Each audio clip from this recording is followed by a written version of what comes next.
Voilà, l'invité du matin s'appelle Patriache Lola Ekofo, député national élu de Bokungu dans la province de la Chapa. Patriache Lola, bienvenue.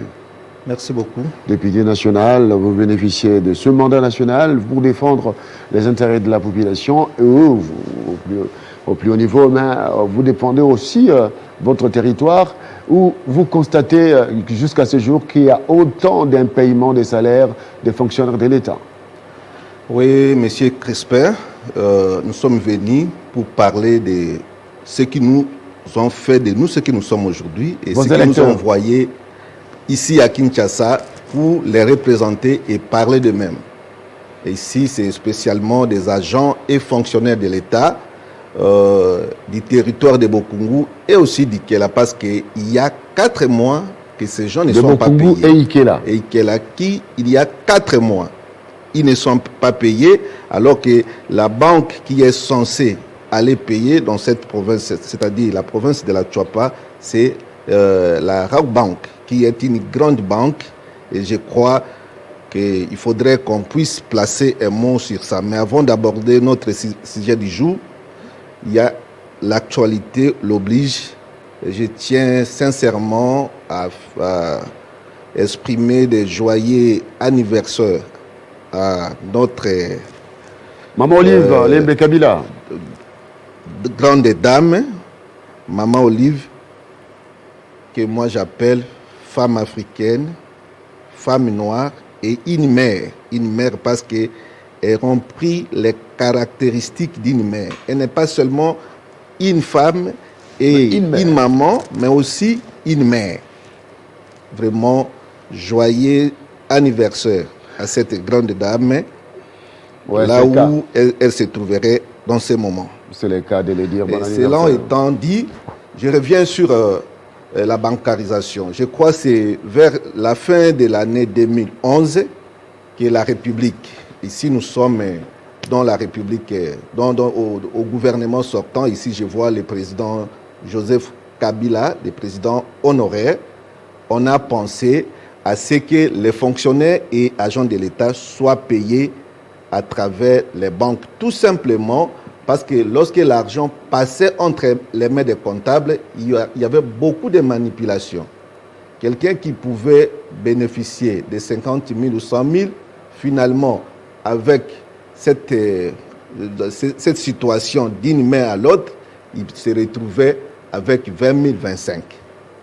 C'est ainsi, par les soucis du bien-être du peuple congolais, ce gouvernement de la République,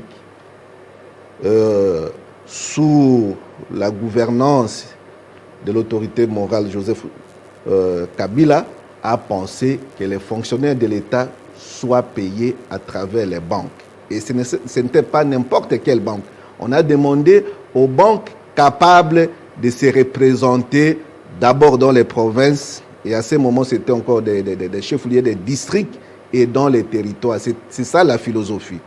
Et la philosophie maîtresse de la bancarisation, c'est élever le taux des fonctionnaires et agents de l'État payés dans les banques et maîtriser les effectifs des agents et fonctionnaires de l'État. Aujourd'hui, ils peuvent prétendre avoir la plus grande partie des fonctionnaires qui sont payés par les banques. Mais la grande question, comment est-ce qu'ils sont payés? Alors, vous avez cité Raobank à ce jour. La responsabilité d'un paiement des fonctionnaires de l'État dans la province de la Chouapa incombe à l'État congolais ou incombe à la banque Raobank? La responsabilité est partagée à ce niveau parce que l'État congolais, c'est le pouvoir organisateur. C'est lui qui donne cet argent, mais les banques ne doivent pas échapper à l'autorité de l'État. Quand l'État prend l'argent et met à la disposition de la banque, je crois, les services de l'État, ce n'est pas tout simplement de procéder à des trahisons, mais ils doivent aussi servir la République, c'est-à-dire savoir à quel niveau la paie peut s'effectuer, quels sont les territoires après 1 mois ou 2 mois qui sont payés et quels sont les territoires qui ne sont pas payés. Mais dans notre cas, nous sommes dans une province qui a 6 territoires. Et dans ces 6 territoires, aujourd'hui, nous sommes au courant du 4e mois où les territoires d'Ikela et les territoires de Bokungu ne sont pas payés. Il y a que dans ces territoires. Les deux, ce sont les deux que j'ai les données fiables. Parce que le lundi passé, il y a une marche de protestation à Bokungu chez moi. Tout simplement, les fonctionnaires ont dit c'est assez. Et ici, je vais vous rappeler comment cette banque opère. Parce que avant que la Raobank ne soit chez nous, on avait commencé par Tembe. Mais à côté, nous avons Caritas, qui aujourd'hui est des services qui travaillent, c'est IFOD, qui travaille correctement. Mais Tembe faisait quoi? Si on amène les fonds, ce sont les agents payeurs qui vont à travers les territoires, les chefs liés des secteurs pour payer. Mais avec la Raobank, depuis que la banque Raobank est chez nous, à Bouende, je ne crois pas, il n'y a même pas une représentation jusqu'alors. Ils font croire aux gens qui sont à Bouende parce que jusqu'alors, les bureaux n'est pas opérationnel. Les personnes affectées ne travaillent pas. Ils ne prennent que les personnels à partir d'ici, 5-6 personnes, on les envoie à Bouende pour une durée de 3 mois. Parce que vous allez vous rappeler, l'État paye trimestriellement. Il donne l'argent par trimestre aux banques. Lorsque la banque a l'argent du 3e trimestre, on envoie ces gens pour s'installer à Bouende pendant 3 mois. Et après, à un moment donné, ils se lancent dans les territoires pour payer et ils rentrent. Même quand ils se lancent dans les territoires, un grand territoire comme Bokungu, plus grand que le Burundi, ils payent pendant 2 jours. Et les gens ils viennent à plus de 250 km. 2 jours. Pied. Après 2 jours? Après 2 jours, ils fuient. Ce n'est pas ils quittent Bokungu, mais ils fuient. Ils fuient avec les salaires des gens. À Ikela, c'est une seule journée. Ils arrivent aujourd'hui, le soir, ils programment la paye demain, matin et le soir. Ils s'évacuent. Mais comment est-ce que ces gens se comportent chez nous? Ici, les services ou les personnels des banques, ils sont courtois et très, très polis. Mais et là, ce sont des tyrans. Je vous assure, ils maltraitent, ils malmènent nos concitoyens. Ils payent quand ils veulent, et quand ils ne veulent pas, ils peuvent te chasser, et ils s'en vont avec l'argent. Or, les contrats ou alors les processus... C'est quand même grave ce que vous dites. Les processus étaient quoi? Honorable député, oui. C'est quand même grave ce que vous dites. Si de telles pratiques sont réellement constatées dans les territoires de Bokungu et Ikela, où les agents des Raobank peuvent se volatiliser comme ça avec l'argent des salaires des fonctionnaires, c'est gravissime. Et pendant ces temps, que fait l'autorité de l'État? L'autorité de l'État, il fait ce qu'il est en train de faire ou ce qu'il croit faire, mais moi je vous dis les faits tels qu'ils se présentent aujourd'hui à l'état actuel.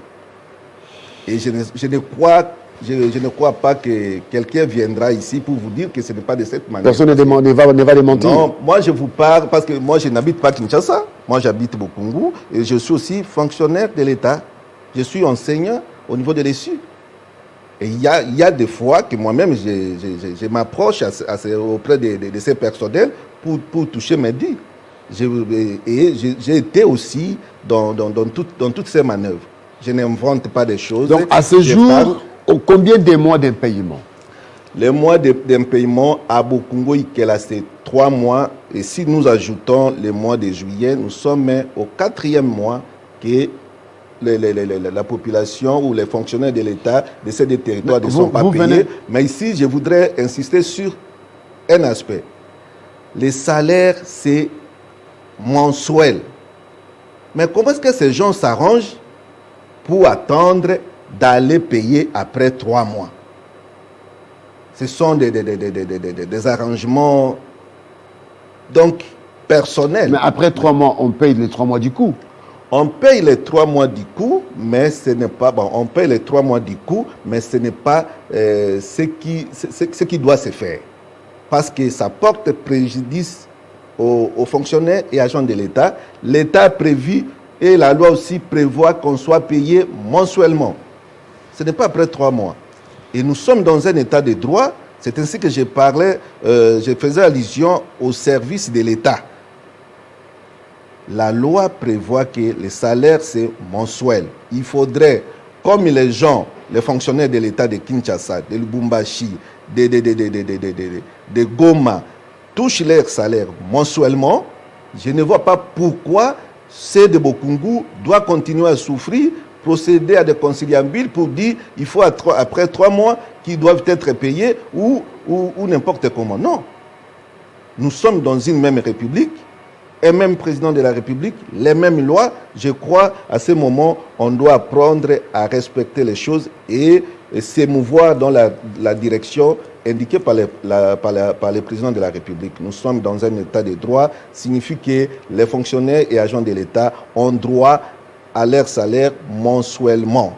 Et la banque aussi, parce que vous parlez de l'État, la philosophie était quoi? C'est la banque puisse avoir ne fût-ce que des guichets au niveau des territoires, pour ne pas parler des secteurs. C'est ce qui n'est pas fait. Pour même parler des territoires, au niveau de Bouende, le chef-lieu de ma province, il n'y a rien. Alors, si l'on est le cas, qu'on donne l'argent à la Caritas, qui paye régulièrement, et c'est la Caritas qui suit les agents de l'État. Parce que les enseignants chez nous sont payés par Caritas, et Caritas emploie ses agents pour aller vers les écoles. Mais ici, avec Iraobank, c'est les fonctionnaires de l'État et agents qui doivent quitter 200, 300 km, 150 et venir rejoindre les agents payeurs qui parfois, ils sont dans un bureau de l'État, en culotte, en cinglé. Là, vraiment, vous êtes à Kinshasa, très difficile. Ouais, vous êtes au courant de tout ça. Vous êtes député national, vous êtes à Kinshasa, où se trouve le siège de Raobank. Avez-vous entrepris les démarches pour dénoncer cela auprès des autorités de Raobank ici à Kinshasa? Je crois, je suis dans ma première articulation des démarches, et je crois aussi que la première manière de dénoncer, c'est de parler dans un endroit où on sera bien écouté. Ce n'est pas aller parler à une personne qui peut parfois taire ma communication. Et ici, c'est le point de départ, parce que je crois aussi, nous faisons l'obligation de rapprocher les ministres des Finances et les autres pour que cette situation cesse chez nous. Là, c'est comme si nous n'existons pas ou nous ne faisons pas partie de cette République, ou encore que les fonctionnaires de l'État et agents de Bokungu, ils ne font pas partie de cette suite des agents et fonctionnaires de l'État qui bénéficient de tout ce que la République fait aujourd'hui. Vous avez parlé que c'est après 3 mois qu'on paye les fonctionnaires dans votre territoire. Mais là, on est au 4e mois, peut-être que les listings, on est en train de préparer les listings, il faudra être patient. Là, ce n'est pas question de la patience. Moi, je suis législateur. Et je dis, nous devons nous inscrire dans la logique du chef de l'État. Nous sommes dans un État qui se veut un État de droit. Et si c'était un slogan, un simple slogan, là, on va nous le dire. Mais moi, je crois, et j'ai confiance au président de la République quand il parle de l'État de droit, c'est-à-dire il voit un peu le devant là, et il voit là, il veut nous amener. Et par là, je me dis, ma population, le peuple de Bokungu, dit qu'elle a les mêmes droits que les fonctionnaires de Kinshasa et celui de Lubumbashi.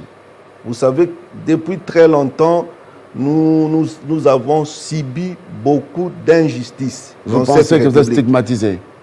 Ce n'est pas stigmatisé, mais nous sommes oubliés. Stigmatisé, c'est comme si nous avons en nous des complexes qui font que nous ne puissions pas pouvoir dire ce que nous pouvons ou exprimer ce qui est devant nous. Mais nous disons, c'est une manière de pouvoir faire en sorte comme si nous n'existons pas. Mais aujourd'hui, nous devons, du fait qu'on s'est rendu compte que nous existons, on est Congolais comme les autres, et nous devons aussi jouir de tous les droits dont jouissent les Congolais. C'est pourquoi la première des choses, c'est qu'il faudrait que la banque, comme ici à Kinshasa, puisse payer régulièrement, c'est-à-dire mensuellement, parce que l'État congolais donne l'argent à Rabobank et que la Rabobank doit à son tour disponibiliser son personnel pour que ces agents soient payés chaque mois et de manière un peu modeste. Même à Bouende, lorsqu'il y a la paye à Bouende, c'est un scandale. C'est un scandale parce que les services ne sont pas organisés. Moi, je suis député, nous constatons, nous voyons, mais le souci, c'est quoi? Que la banque puisse se comporter comme elle se comporte ici à Kinshasa, parce qu'il y a aussi un fait. Quand on parle de la bancarisation, ce n'est pas seulement une escroquerie, comme pensent beaucoup de gens, qu'on a déshabillé nos comptables parce qu'ils sont de chez nous pour donner toutes les faveurs aux gens qui viennent de Kinshasa. Parce que l'avantage de la bancarisation, c'est quoi? C'est les fonctionnaires agents de l'État ont la totalité de leur salaire. Mais aujourd'hui, si les banques procèdent de même manière comme nos comptables, que les salaires ne parviennent pas dans leur totalité aux agents et fonctionnaires de l'État, alors pourquoi la bancarisation?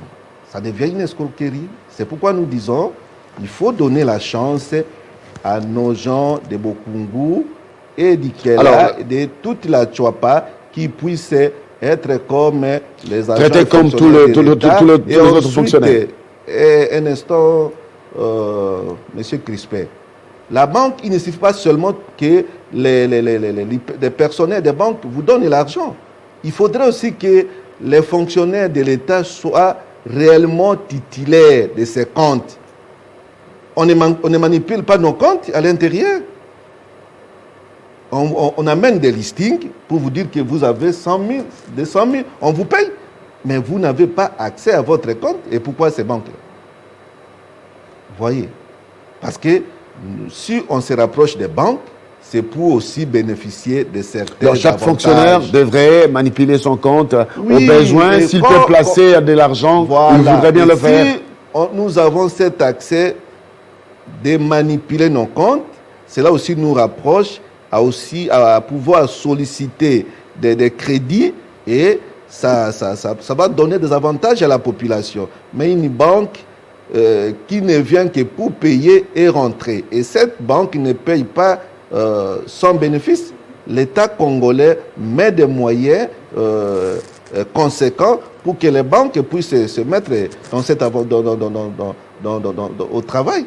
Donc, vous avez parlé des fonctionnaires de l'État, et même les enseignants des écoles primaires, secondaires sont dans la même situation. Les enseignants primaires, secondaires, ils sont payés, je dis par Caritas, aujourd'hui c'est IFOD, ce sont les missionnaires. Et ils ne sont pas dans cette catholiques. situation. C'est l'église catholique. Ça se passe bien. Et là c'est correct. Ouais. Là c'est correct. Il y avait des petites perturbations. On était passé par ici, mais ici, aujourd'hui, Caritas, tout est fait. IFOD, c'est correct. Même, c'est pourquoi j'ai mis le vœu. Si la banque voit qu'elle ne peut opérer que dans les grandes villes, qu'on donne cet argent à la Caritas. Voilà, cette fois-ci, on va terminer avec cette question et entrer à la reprise des cours annoncée pour le 3 août, député national.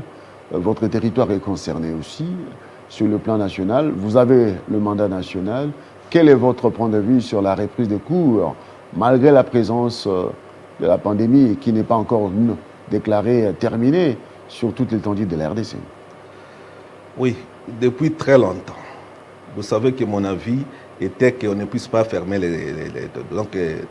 toutes les écoles à travers l'étendue de la République, de la République. Parce que je disais, nous sommes un pays continent, il fallait aller mollo mollo. Là où nous avons des cas de la pandémie, on ferme.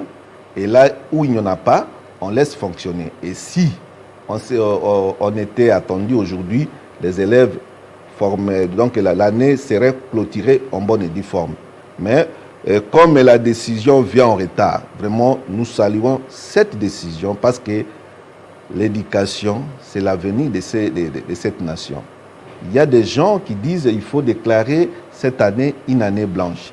Vous savez, une année blanche, vous appelez ça une année blanche, combien ça coûte dans la tête de nos enfants et dans l'avenir de notre nation. Ça ne sera pas une année, ce vide sera constaté dans les années qui suivent. Et ici, je tiens à féliciter le président d'abord, le président de la République, ainsi que le chef du gouvernement. Parce que une fois qu'ils ont levé le verrou d'état d'urgence, maintenant les ministres sont dans leur autorité. Parce que ce sont eux qui sont responsables de leur département. Et je crois qu'il faut leur donner la chance. Ils ont commencé et ils ont donné des lignes de conduite. Pour moi, je me dis, il faudrait que les cours reprennent effectivement, et particulièrement chez moi là, nous demandons et aux enseignants, et aux parents, et aux élèves de reprendre rapidement les chemins de l'école pour que l'année en cours soit clôturée, et comme ça va nous permettre de voir comment on peut amorcer l'année prochaine, parce que si on ne le fait pas, commencer par des grèves, des négociations, le temps coule et nous sommes en train de passer. Donc, il est temps que nous puissions profiter de cette décision, là où il y a la pandémie, s'approprier des mesures barrières de manière systématique et faire en sorte que l'année aboutisse normalement. Merci beaucoup, Patriarche Lola Ekofo, député national élu de Bokungu dans la province de la Tchapa, d'avoir accepté l'invitation de ce matin pour aborder cette thématique et entrer au social de la population de la province de la Tchapa, plus précisément de Bokungu Ikela. C'est un plaisir pour moi. Merci. Et mesdames et messieurs, ça n'est donc fini avec notre bon invité. Dans quelques instants, on va prendre notre deuxième sur Télé 50.